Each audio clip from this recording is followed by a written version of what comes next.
మనం ప్రతిరోజు ఆకుకూర తింటూనే ఉంటాం. కానీ కలగూర ఎలా చేసుకోవాలో ఈ వీడియోలో తెలుసుకుందాం. హలో ఫ్రెండ్స్, వెల్కమ్ టు డిన్నీ రుచులు యూట్యూబ్ ఛానల్. అటిక మామిడాకు, కోడిజుట్టాకు, చెంచలాకు, చుక్కగూర, తెల్ల గోంగూరని తీసుకొని శుభ్రంగా కడుక్కోవాలి. కుక్కర్ తీసుకొని ఆకుల్ని వేసుకొని ఎర్రగడ్డ, పచ్చిమిరపకాయలు వేసుకోవాలి. 4 ఎండుమిరపకాయలు వేసుకోవాలి.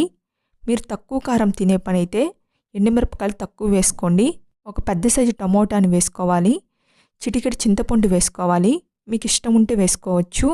1 స్పూన్ పసుపు, రుచికి సరిపడినంత కల్లుప్పు, కొంచెం నీళ్లు పోసుకొని మూత పెట్టుకోవాలి. 3 విజిల్స్ పెట్టుకోవాలి.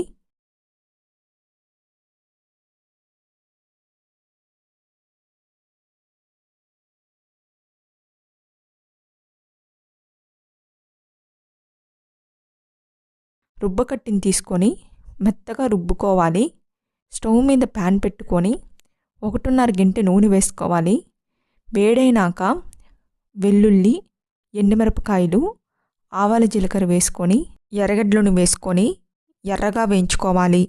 రుబ్బుకున్న కలగూరను వేసుకొని దగ్గరగా అయ్యేంత వరకు ఉడికించాలి. అంతే ఫ్రెండ్స్, ఎంతో సింపుల్గా చేసుకునే కలగూర రెడీ.